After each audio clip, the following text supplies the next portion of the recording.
387 kilometre. इतनी दूरी चलकर गांधी ने इतिहास में गढ़ा कि चलकर भी जंग जीती जाती है। लेकिन इससे करीब 5 गुना बड़ा रास्ता है तुर्बत से इस्लामाबाद का। 2023 के आखिरी महीने दिसंबर में इसी पथरीले, सूखे और धूल धूसर भरे रास्ते पर हजारों की भीड़ चली जा रही थी। इस भीड़ में नंगे पांव चलते छोटे बच्चे थे, उनकी माएं थीं, बहनें थीं, बच्चियां, बुजुर्ग औरतें और सबसे आगे चलती एक नौजवान लड़की। आंखों में आग, चेहरे पर क्रांति की सुर्खी और आवाज भर्राई हुई। भर्राई इसलिए क्योंकि ये आवाज सालों साल उठती आई थी, कभी बूढ़े बाप की गुमशुदगी की गुहार लगाते हुए और कभी उस छोटे भाई के लिए रोते हुए जो किसी पहाड़ी के पीछे छिन्न भिन्न मिला था। जब डॉक्टर मेहरंग बलोच ने आवाज लगाई तो दुनिया सुन रही थी, सुन पा रही थी वो दर्द जो बलूचिस्तान की हजारों औरतों के नारों में था। वो नारे जो कह रहे थे कि हम क्या करें, हमारे घर में मर्द नहीं बचे हैं। ऐसी गुहारों से अक्सर कोई नतीजा निकलता है, मगर जिस मसले के लिए मेहरंग ने आवाज उठाई वो मसला सालों साल से जस का तस है, बल्कि बद से बदतर होता चला जा रहा है। यह मसला है पाकिस्तान के सबसे बड़े प्रांत बलूचिस्तान का। यह मसला सना है ना जाने कितने धोखों से, ना जाने कितने खून से। इस संघर्ष में जिन्ना, अयूब और मुशर्रफ जैसे राष्ट्राध्यक्षों का धोखा शामिल है। नवाब नौरोज खां, अकबर बुगती और मेहरंग बलोच जैसे लीडर्स का खून पसीना भी शामिल है। आपने भी देखी ही होगी डॉक्टर मेहरंग बलोच की गिरफ्तारी से लेकर बीएलए के ट्रेन हाईजैक करने की खबरें। लेकिन जब तब होने वाली इन वारदातों का संदर्भ क्या है, बैकग्राउंड क्या है, यह मसला कितना पुराना है, कितना सीरियस है, कितना पेचीदा? मिलेंगे सभी सवालों के जवाब इस एपिसोड के अंत तक। मैं हूं नितिन ठाकुर और यह है आज तक रेडियो का एक्सप्लेनर पॉडकास्ट संदर्भ, जहां हम लगाते हैं हवा में तैरते मुद्दों का 360 डिग्री चक्कर, क्योंकि यह है संदर्भ। समझेंगे तो सुलझेगा।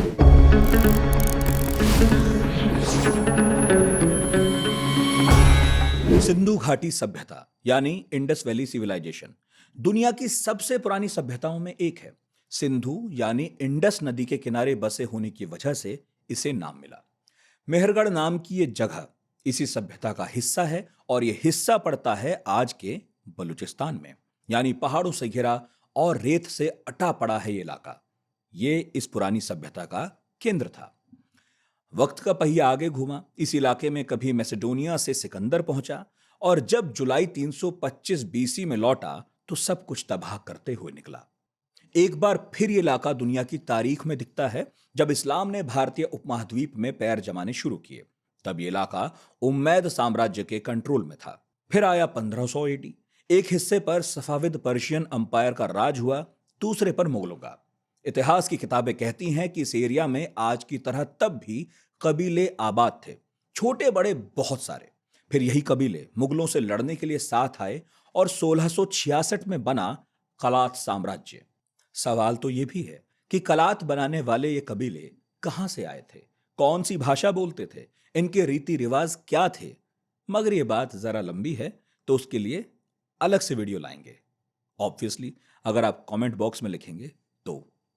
अब ध्यान दीजिए क्योंकि कहानी का फास्ट फॉरवर्ड अब ठहरेगा। नए किरदार आएंगे, नई कहानियां घटेंगी, तभी समझ आएंगी बलूचिस्तान मसले की उलझी हुई परतें। तो दौर शुरू होता है ब्रिटिश ईस्ट इंडिया कंपनी का। बाकी हिंदुस्तान की तरह उसके कदम बलूचिस्तान में पड़े तो फूट पॉलिसी इधर भी लागू हुई। सदियों से साथ रह रहे बलूचों को आपस में लड़ाने के लिए कंपनी ने चाल चली। 13 नवंबर 1839 को अंग्रेजों ने कलात के खां मेहराब खान पर हमला किया। वजह बताई, कलात के खां का दूसरे कबीलों को जबरन परेशान करना।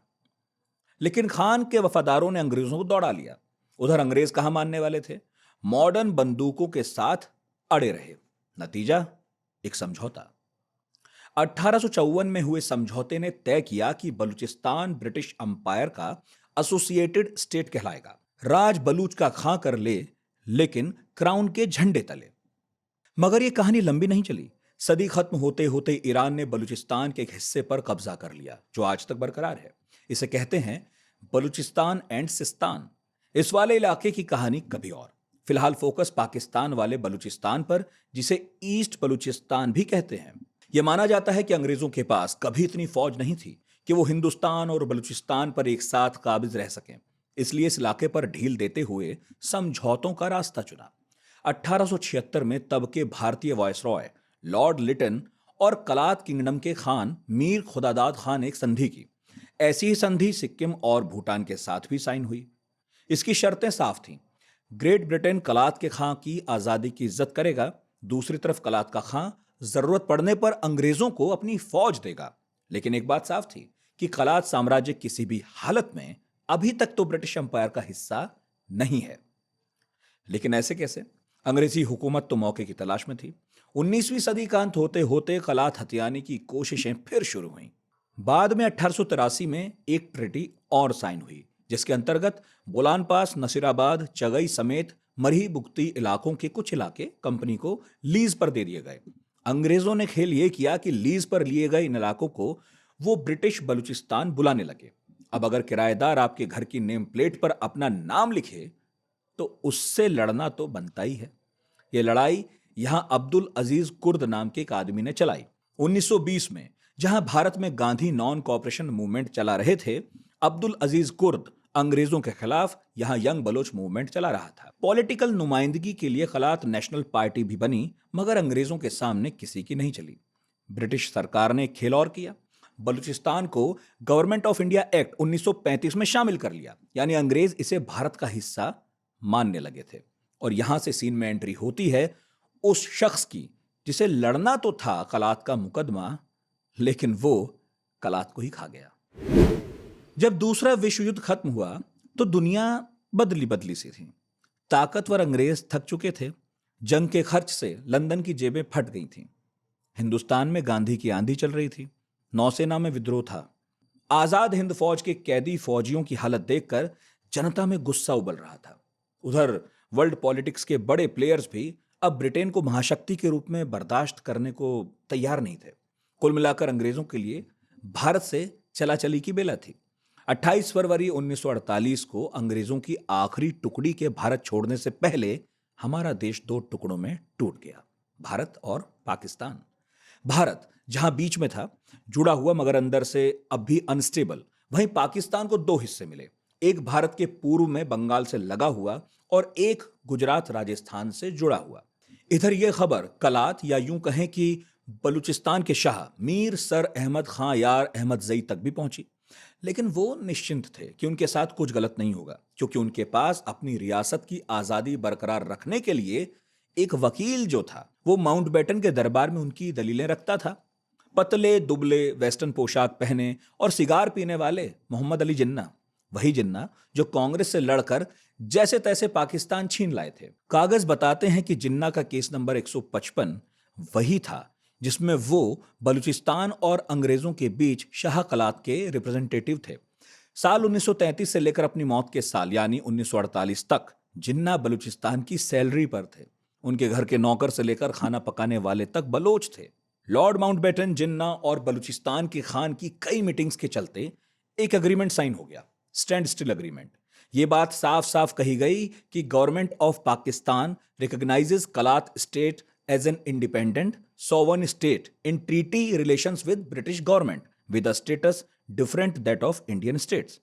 In short, खां को यह वादा किया गया था कि बलूचिस्तान आजाद रहेगा और बलूचिस्तान को ताजा बने पाकिस्तान ने मान्यता भी दे दी। पहले बलूचिस्तान 4 रियासतों में बटा था, खलात, खारान, लास बेला और मकरान।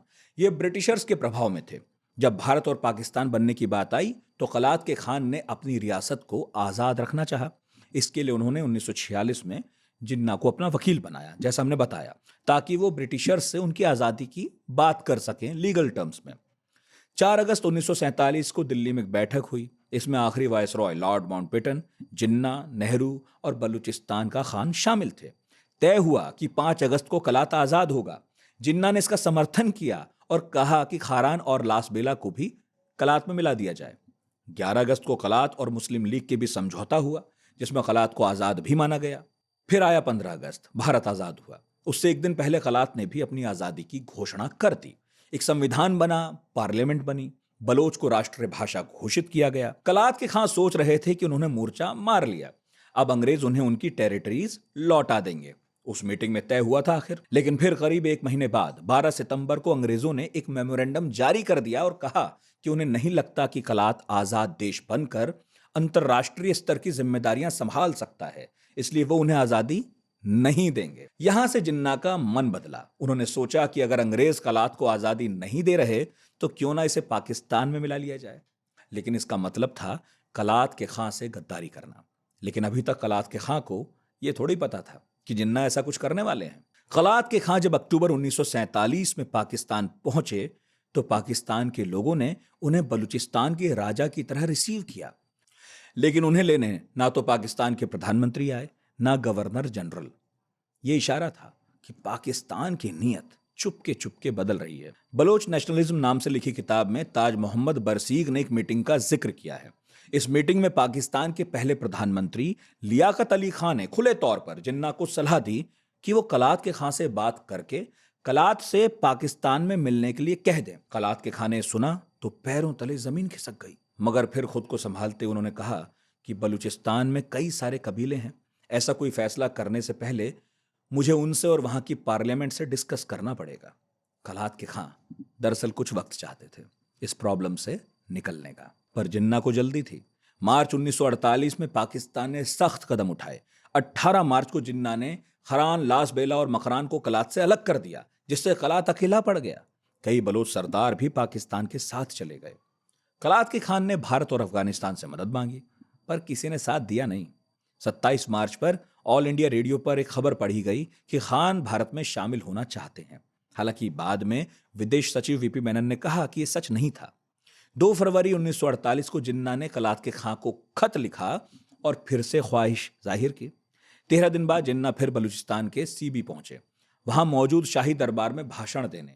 लेकिन यह तो बहाना था। जिन्ना दरअसल खां से मिलना चाहते थे।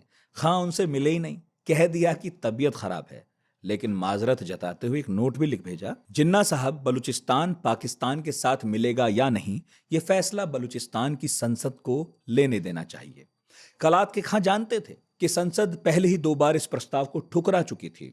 संसद कतई नहीं चाहती थी कि बलूचिस्तान पाकिस्तान का हिस्सा बने। इस दौरान बलूच नेता गौस बख्श बिजेंजो की संसद में दी गई एक स्पीच ये बात साफ करती है कि आखिर बलोच पाकिस्तान में शामिल क्यों नहीं होना चाहते थे।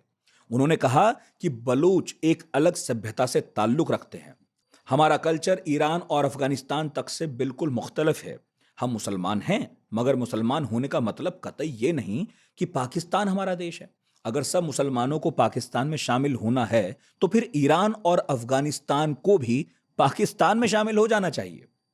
कलात के खां को समझ आ रहा था कि अब बातचीत से मसला नहीं सुलझेगा। बहरहाल वो अपने British commander in chief general परवस के पास पहुंचे और कहा कि कभी भी हमला हो सकता है, सेना तैयार रखो, हथियार मंगाओ। कमांडर था तो ब्रिटिश ही, भले ही रियासत कलात की थी, लेकिन हथियार मांगने पड़ते थे ब्रिटिश मिनिस्ट्री ऑफ सप्लाई से। ब्रिटिश सरकार ने साफ मना कर दिया कि हथियार जब तक पाकिस्तानी सरकार अप्रूवल ना दे नहीं मिलेंगे। लेकिन जब जिन्ना की तरफ से प्रेशर बढ़ा तो बलूचिस्तान ने कहा कि पाकिस्तान और बलूचिस्तान का रिश्ता दोस्ती का होना चाहिए, कब्जे का नहीं। लेकिन शायद जिन्ना के हिसाब से दोस्ती की परिभाषा कुछ अलग थी। 18 मार्च को लासबेला, खारन और मकरान पाकिस्तान का हिस्सा बन गए। एक ही झटके में कलात ने काफी कुछ खो दिया और सबसे बड़ा नुकसान था मकरान को खो देना, क्योंकि यहीं से बलूचिस्तान से ग्वादर तक का रास्ता जाता था। बलूचिस्तान के खां की हिम्मत अब टूट रही थी और आखिरकार 27 मार्च को जिन्ना की जिद कामयाब हो गई। वो बलूचिस्तान जो सालों साल ना जाने कितने आक्रांताओं के कंट्रोल में नहीं आया था, महज 228 दिन में उसे पाकिस्तान के सामने घुटने टेकने पड़े। इस दिन को आज तक बलूचिस्तान के सैकड़ों साल के इतिहास का सबसे काला दिन माना जाता है, क्योंकि यहां से बलूचिस्तान और यहां रहते बलूचों की दिक्कतें शुरू होने वाली थी। कराची वो जगह थी जहां उस वक्त पाकिस्तानी सरकार बैठती थी। बड़ी बड़ी सड़कें थी, कॉस्मोपॉलिटन माहौल था। लोगों के दिलों में आकांक्षाएं थीं कि वो नया और मॉडर्न पाकिस्तान बना रहे हैं। और इसी कराची से बलूचिस्तान की राजधानी क्वेटा की दूरी करीब 700 किलोमीटर थी।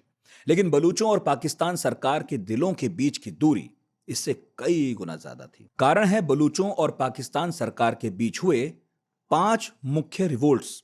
पहला 1948, दूसरा 1955, तीसरा 1962, चौथा 1973 और आखिर वाला सबसे इंपॉर्टेंट 2005 जिसमें जनरल परवेज मुशर्रफ और नवाब अकबर बुगती आमने सामने आ गए। बलूचिस्तान के कॉन्फ्लिक्ट को समझने से पहले आपने बलूचिस्तान का इतिहास समझ लिया तो मानिए एक नींव तैयार हो गई। अब इन 5 कॉन्फ्लिक्ट्स को समझेंगे तो जान पाएंगे कि वक्त के साथ ये हालात बद से बदतर हुए कैसे। कई लोग मानते हैं कि पाकिस्तान का बलूचिस्तान को खुद में मिला लेना अवैध था, क्योंकि अव्वल तो ये फोर्स से किया गया, दूसरा जिन्ना सारी बातचीत कलात के खां से कर रहे थे, जो बस एक कॉन्स्टिट्यूशनल मोनार्क थे। फैसला लेना था वहां की पार्लियामेंट को, उसका हक था, लेकिन बात ही नहीं हुई। कलात के खां का कहना था कि उन्होंने ऐसा इसलिए किया ताकि बलूचिस्तान की जमीन पर खून ना बहे, लेकिन ऐसा नहीं हुआ। पाकिस्तानी सरकार ने कलात के खां समेत सभी बड़े बड़े बलूच नेताओं को जेल में डलवाया। खां के छोटे भाई थे प्रिंस अब्दुल करीम, उन्होंने सरकार के खिलाफ पहला हथियारबंद मोर्चा खोला। मदद मांगने अफगानिस्तान भी गए, लेकिन ना सिर्फ अफगानों ने खाली हाथ लौटाया, बल्कि ऐलान कर दिया कि उनकी जमीन से ऐसा कुछ भी नहीं होगा जो पाकिस्तान के खिलाफ हो। अब्दुल करीम ने तब पाकिस्तान सरकार पर पंजाबी फासिज्म का इल्जाम लगाया। सरकार और बलूचों के बीच पंजाबी फासिज्म का मुद्दा भी एक बड़ा मुद्दा है, आगे समझाऊंगा। लेकिन कुल जमा बात यह रही कि यह विद्रोह सेना ने दबा दिया। बलूचों को तब यह लगने लगा कि अगर अपनी पहचान को बचाना है तो लड़ना पड़ेगा। बाद में उनका यह बिलीफ पक्का होता गया। 1952 में खलात, मकरान, लासबेला और खारन को मिलाकर बलूचिस्तान स्टेट यूनियन का नाम दिया गया। इस इलाके को संभालने का जिम्मा 5 मेंबर्स की कैबिनेट को मिला और यहां की असेंबली में 28 इलेक्टेड मेंबर्स थे, 12 कबीलाई सरदार भी थे। लेकिन इससे पहले कि सिस्टम ढंग से काम करना शुरू कर पाता, पाकिस्तान सरकार ने नया पैंतरा चला। इससे उपजा रिवोल्ट नंबर 2। यह था 1 यूनिट प्लान। ये उस दौर की बात है जब बांग्लादेश का नामो निशान नक्शे पर नहीं था। उस वक्त पाकिस्तान के 2 हिस्से थे, एक ईस्ट पाकिस्तान, दूसरा वेस्ट पाकिस्तान। अब ये दोनों भले ही थे पाकिस्तान, लेकिन डेमोग्राफिक्स काफी अलग थी। ईस्ट पाकिस्तान में ज्यादातर बांग्ला बोलने वाले लोग थे और साथ ही इलाका डेंसली पॉपुलेटेड था। मतलब कि यहां का एरिया वेस्ट पाकिस्तान से कम था, मगर आबादी वेस्ट पाकिस्तान के मुकाबले ज्यादा थी। अब वेस्ट पाकिस्तान में बैठी हुकूमत को डर था कि कहीं ज्यादा आबादी और ज्यादा रिप्रेजेंटेशन होने के चलते ईस्ट पाकिस्तान ज्यादा ताकतवर ना बन जाए। इसलिए उन्होंने पहले मकरान, लासबेला और खारन को खुद में मिलाया। फिर पाकिस्तान ने ओमान से ग्वादर का स्ट्रेटेजिक इलाका $3 मिलियन में खरीदा और आखिरकार कलात को भी अपने कब्जे में कर लिया। इस तरह जो इलाका बना पूरा, उसे नाम दिया वेस्ट पाकिस्तान प्रोविंस, यानी 1 यूनिट। और दूसरी यूनिट क्या थी? ईस्ट पाकिस्तान। तय किया गया कि पाकिस्तानी संसद की सीटों को बराबर बराबर दोनों यूनिट्स में बांट दिया जाएगा, यानी ईस्ट और वेस्ट पाकिस्तान दोनों की 150-150 सीट। अक्टूबर 1957 से प्लान लागू हो गया। वेस्ट पाकिस्तान ने अपनी अथॉरिटी कायम करने के लिए यह किया था, लेकिन इस चक्कर में ही कलात की पाकिस्तान से नाराजगी फिर बढ़ गई। लेकिन सवाल उठता है क्यों? बलूचों को इससे दिक्कत क्या थी? इसे ऐसे समझिए, पूरे वेस्ट पाकिस्तान के पास 150 सीटें थी पार्लियामेंट में। इनमें ज्यादातर पंजाब में थी, बलूचिस्तान में कम, तो बहुत कम लोग संसद जा पाते। दूसरा, वो ये भी कह रहे थे कि हमें खुद में मत मिलाइए, आप और हम एक नहीं है। उन्होंने फिर यूनियन में बैठे पंजाबियों पर फांसीवाद का इल्जाम लगा दिया। फिर से कबीले अपनी नुमाइंदगी खो रहे थे, बगावत क्यों नहीं करते? खलात के खान अहमद यार खान, अहमद जई और 35 बलोच सरदारों ने केंद्र से यह फैसला वापस लेने की मांग की, लेकिन पाकिस्तान सरकार भी उनका विरोध सहने को तैयार नहीं थी। यह भी समझना होगा कि वहां की केंद्र सरकार इस विरोध को एक अलग नजरिए से देख रही थी। सेंट्रल गवर्नमेंट की नजर में खलात के खां मौके का फायदा उठा रहे हैं और ईरान अफगानिस्तान को अपनी मदद के लिए सीधे सेंट्रल गवर्नमेंट से भिड़ने के लिए उकसा रहे हैं। और सरकार को डर था अगर ऐसा हुआ तो पाकिस्तान कहीं ग्रेटर बलूचिस्तान बनकर ना रह जाए। पता नहीं इस बात में कितनी सच्चाई थी, मगर इसी लॉजिक के आधार पर कलात के खां को पाकिस्तान सरकार ने गद्दार घोषित कर दिया। कलात में मार्शल लॉ लग गया और कलात के खां को लाहौर ले जाने के आदेश दिए गए। जिसने भी विरोध किया या तो जेल हुई या गोलियां चली। कलात के गांव में टैंक उतरे, जैसे पूरा इलाका छावनी में तब्दील हो गया। कलात के लोगों ने मार्शल लॉ का जवाब एक हथियारबंद विरोध से देने की ठानी और इस विरोध को लीड कर रहे थे जहरी कबीले के 80 साल के बुजुर्ग सरदार नवाब नौरोज खां। सेना ने नवाब के घर पर बम गिराए, सारी संपत्ति छीनी। तो क्या हुआ? वो गुरिल्ला लड़ाई में पारंगत थे, बन गए गुरिल्ला, पहाड़ों पर चले गए, कसम खाई कि जब तक कलात को आजाद नहीं करा लेंगे और ये 1 यूनिट प्लान जो भी था उसे डिसॉल्व नहीं करवा देंगे, वापस नहीं आएंगे। पाकिस्तानी सेना परेशान। नवाब के लड़ने का तरीका अलग ही था। सेना ने गांव के गांव में आग लगा दी, रेड मारी, मगर विद्रोह नहीं दबा। तो एक नया रास्ता निकाला, धोखे का रास्ता।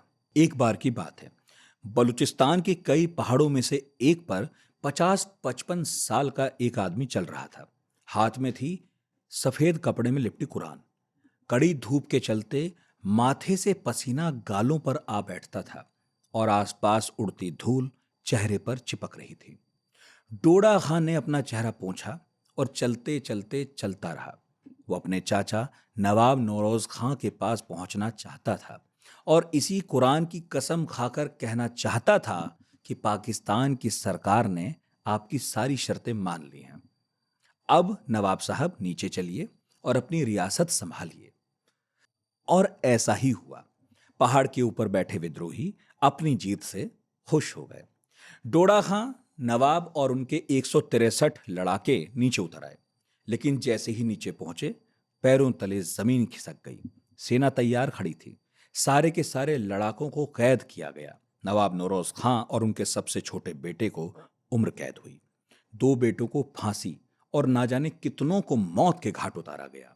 इस्लाम के नाम पर बने इस मुल्क की सरकार ने कुरान के नाम पर धोखा देकर एक विद्रोह को दबा दिया। अजीब बात है, लेकिन इससे भी अजीब बात सुनिए। ये विद्रोह तो खत्म हुआ, लेकिन आर्मी बैरकों में वापस नहीं लौटी। कलात में ही बसने लगी, कैंटोनमेंट एरियाज बनने लगे। लेकिन दूसरी तरफ सिर्फ कलात ही नहीं, लगभग पूरा पाकिस्तान सेना की गिरफ्त में था, क्योंकि अब पाकिस्तान की सरकार की कमान एक पाकिस्तानी जनरल के हाथों में आ गई थी। 28 अक्टूबर 1958 को जनरल अयूब खान पाकिस्तान के दूसरे राष्ट्रपति बने और यहीं से बीज पड़े तीसरे रिवोल्ट के। इस बार सामने थे जनरल अयूब, और जनरल का बलूचों को लेकर रवैया साफ था। उनका कहना था कि अगर बलूच विद्रोह जारी रहा तो वो उनका टोटल एक्सटिंक्शन करवा देंगे। जल्दी नमूना भी दिखा। बुगती, मर्री और मैंगल ये इस इलाके के 3 सबसे बड़े और इन्फ्लुएंशियल कबीले थे। जनरल अयूब खान ने इनके सरदारों को ठिकाने लगवा दिया। किसी को जेल भिजवाया, किसी को कब्र में। इनकी जगह इन्हीं कबीलों के वो लोग बैठाए जो सरकार की बात मान लें, यानी पपेट सरदार। लेकिन ये पैंतरा काम नहीं आया, क्योंकि साल 1962 में शेर मोहम्मद मर्री और अली मोहम्मद बैंगल जेल से बाहर निकलने में कामयाब हुए। वापस बलूचिस्तान लौटे, पपेट सरदारों को मारा और लोगों को फिर से विद्रोह के लिए तैयार किया। इस बार की लड़ाई में एक बात अलग थी। इस बार वो बलूचिस्तान को पाकिस्तान से अलग करने के लिए नहीं लड़ रहे थे। वो बस चाहते थे कि बलूचिस्तान की आइडेंटिटी बची रहे। वो चाहते थे कि 1 यूनिट प्लान वापस लिया जाए। वो चाहते थे कि सेना की टुकड़ियां बलूचिस्तान से वापस अपनी बैरकों में लौट जाएं। ये मूवमेंट इसलिए भी अलग था क्योंकि ये कहीं ना कहीं मार्क्सिस्ट लेनिनिस्ट विचारधारा से भी इंस्पायर्ड था। बलूच अब मांग कर रहे थे कि इस इलाके की इकोनॉमी का कंट्रोल लोकल्स के हाथ में हो। इस मूवमेंट को पर्रारी मूवमेंट कहा गया। पर्रारी का बलूच में मतलब यही होता है, ऐसी डिमांड्स जो सिर्फ शब्दों से रिजॉल्व नहीं होंगी। यह मूवमेंट बहुत पॉपुलर हुआ और मर्री, बुगती और मैंगल कबीलों ने सेना के खिलाफ गुरिल्ला युद्ध छेड़ दिया। वहीं दूसरी तरफ सेना पूरे के पूरे गांव को बम से उड़ाने पर आमादा थी। पाकिस्तानी सेना की कयादत बूचर ऑफ बलूचिस्तान के नाम से चर्चित हुए जनरल टिक्का खान के हाथ में थी। लेकिन फिर पाकिस्तान में वही हुआ जो आज तक हो रहा है। एक तानाशाह की जगह दूसरा तानाशाह आया। जनरल अयूब खान की जगह जनरल याहिया खान आ गए। याहिया खान ने 1 यूनिट प्लान वापस ले लिया और तब जाकर यह विद्रोह फाइनली रुका। यानी बलूचिस्तान प्रोविंस अब नक्शे पर लौट आया था और साथ ही शेर मोहम्मद मर्री फाइनली बलूचिस्तान लौट पाया। 1970 आया। बलूच नेताओं ने नेशनल अवामी पार्टी बनाई, प्रोविंशियल चुनाव जीते और जमायत उलेमा इस्लाम पार्टी के साथ बलूचिस्तान में सरकार बनाई। 2 साल बाद अताउल्लाह मैंगल बलूचिस्तान के सीएम बने। लेकिन उन्हें 2 साल क्यों लगे? कारण था कि पाकिस्तान में सत्ता परिवर्तन फिर से हो गया। इस बार कमान जुल्फिकार अली भुट्टो के हाथ में थी और भुट्टो को बलूचिस्तान की स्थिति फूटी आंख नहीं सुहा रही थी। भुट्टो का मानना था कि राज्य में सरकार बनाना तो बस बहाना है। नेशनल अवामी पार्टी बलूचिस्तान को पाकिस्तान से अलग करना चाहती है, यानी दूसरा बांग्लादेश। ईस्ट पाकिस्तान वैसे भी भुट्टो के लिए एक सरदर्द था ही। ऊपर से मेंगल भी बलूचिस्तान सरकार से पंजाबी इन्फ्लुएंस खत्म करने के लिए सारे पंजाबियों की जगह बलूचों को बैठा रहे थे।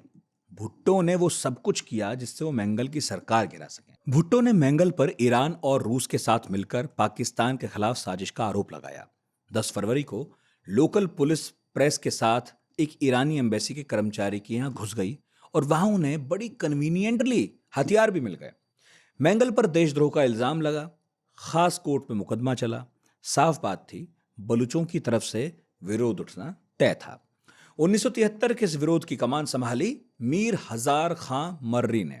अब की बार लड़ाई आर पार की थी। मकसद एक था, बलूचिस्तान की पाकिस्तान से आजादी।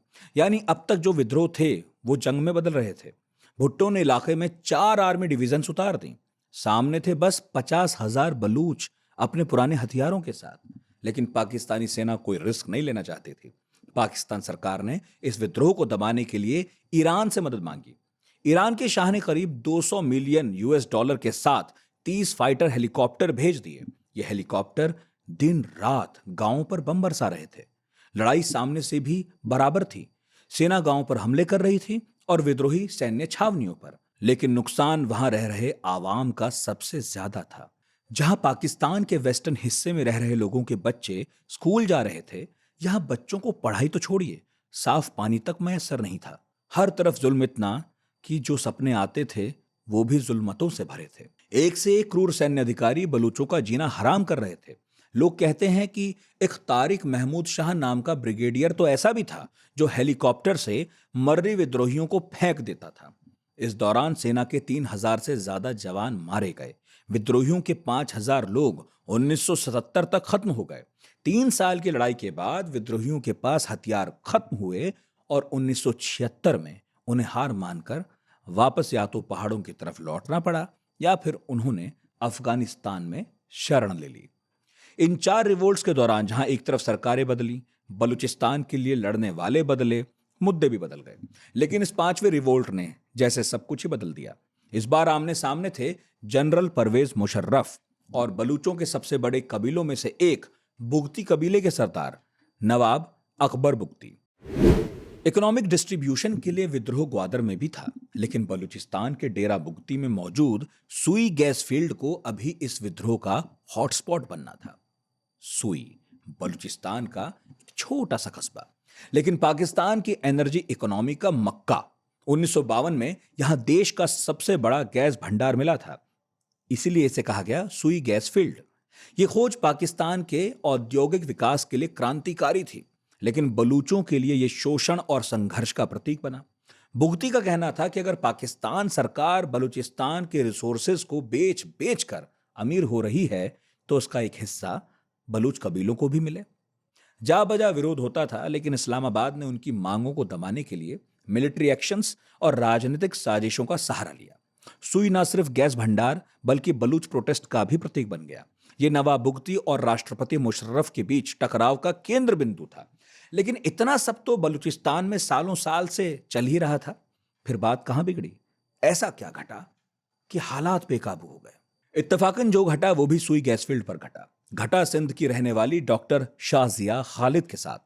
शाजिया सुई के PPL अस्पताल में 1.5 साल से पोस्टेड थी। वहां उन्हें कंपनी का घर मिला हुआ था और सुरक्षा का जिम्मा डिफेंस सर्विसेज ग्रुप के पास था। 2 जनवरी 2005 को एक नकाबपोश बदमाश उनके कमरे में घुसा। उसने शाजिया पर हमला किया, उनके साथ बलात्कार किया और विरोध करने पर उन्हें घायल करके टेलीफोन की तारों से बांध गया। धमकी दी कि चिल्लाई तो और लोगों को बुलाएगा। जब शाजिया किसी तरह छूटी तो उन्होंने अस्पताल के बड़े डॉक्टर्स को ये सब कुछ बताया, मगर मदद की जगह उन्हें अपने कपड़े लेने से भी रोक दिया गया। न पुलिस बुलाई गई, न कोई इन्वेस्टिगेशन हुई। अगले दिन किसी तरह पुलिस आई।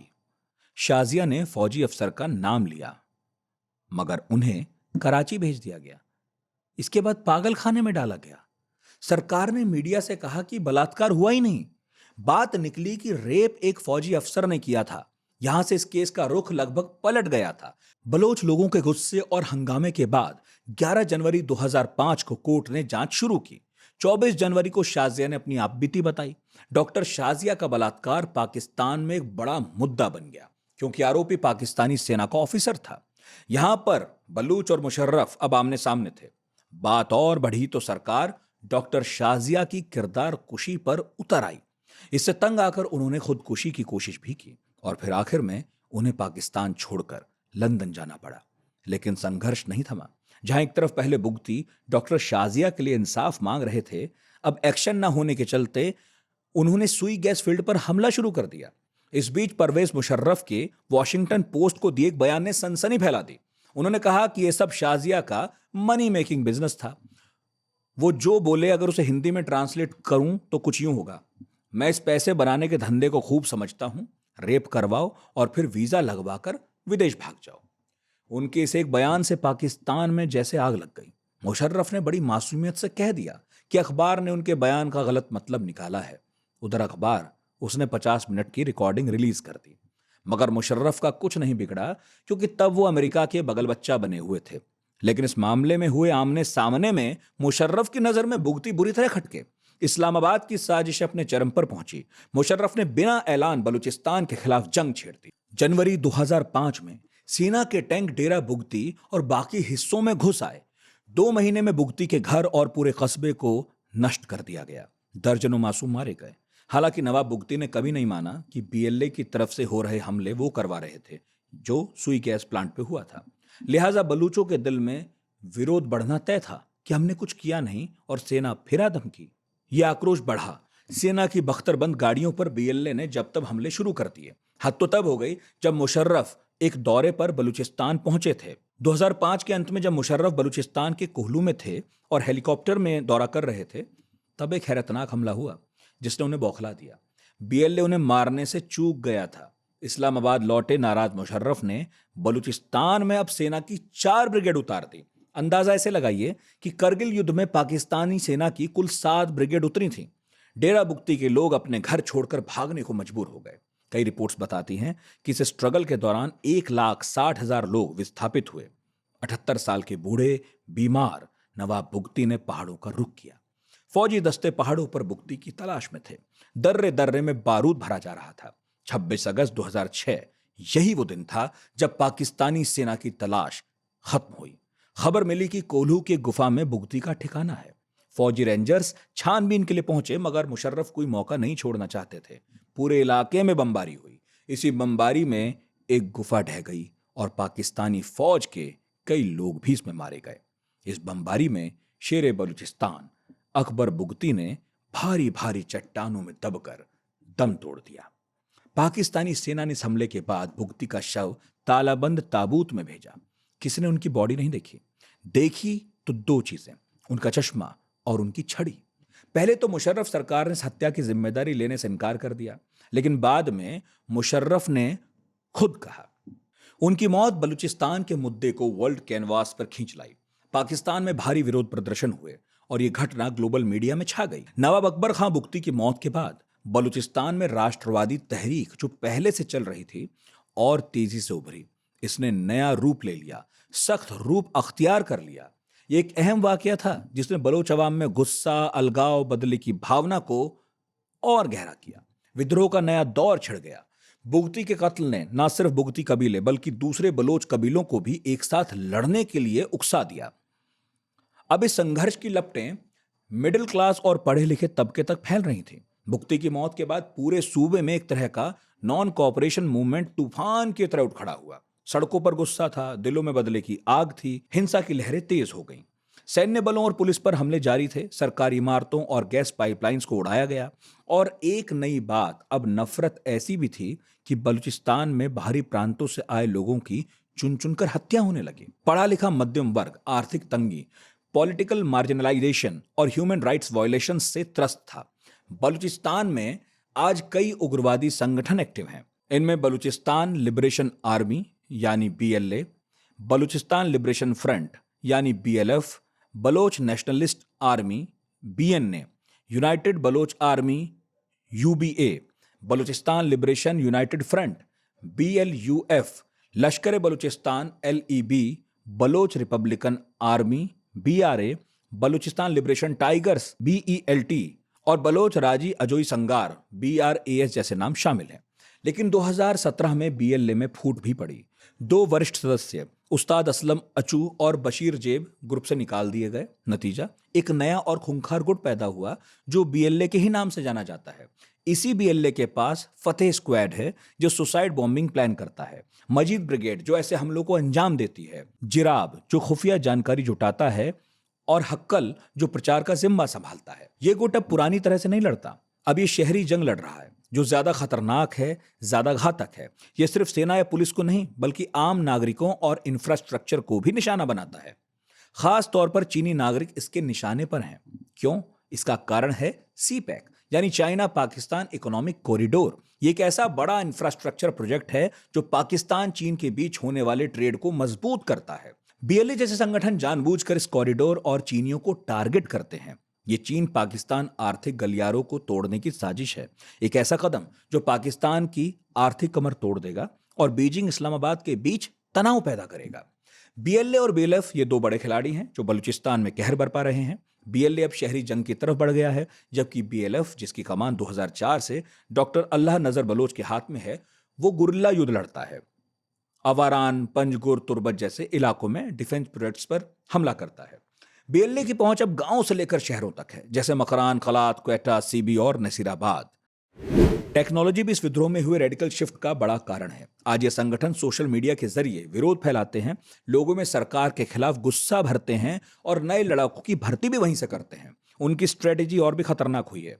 अब वो एक साथ कई ठिकानों पर हमला करते हैं, हाईवे जाम करते हैं, पंजाब जैसे प्रांतों से आए लोगों को निशाना बनाते हैं, सुरक्षा बलों का ध्यान बांटते हैं। मिसाल के तौर पर 26 अगस्त 2024 को नवाब अकबर खां बुगटी की 18वीं बरसी थी। इस दौरान उन्होंने कई हाईवे जाम किए और उसी वक्त लासबेला जिले में फ्रंटियर कोर के कैंप पर एक महिला सुसाइड बॉम्बर ने हमला भी बोल दिया। ये बात भी किसी से छिपी नहीं है कि अब इस जंग में महिलाएं भी उतरी हैं। जहां एक तरफ डॉक्टर मेहरान बलोच जैसी ह्यूमन राइट्स एक्टिविस्ट सड़कों पर हैं, गांधीवादी तरीके से प्रोटेस्ट कर रही हैं, वहीं कुछ महिलाएं ऐसी भी हैं जो आत्मघाती हमलावर बनी हुई हैं। ये न सिर्फ हमला है बल्कि सुरक्षा बलों पर मनोवैज्ञानिक वार भी है बलूचों का। बीएलए अब एक और नया खेल खेल रहा है। वो कुछ इलाकों पर कब्जा करके अपनी ताकत दिखाना चाहता है। उसका मकसद है बेलिजरेंट का दर्जा हासिल करना, यानी अंतर्राष्ट्रीय मान्यता पाना।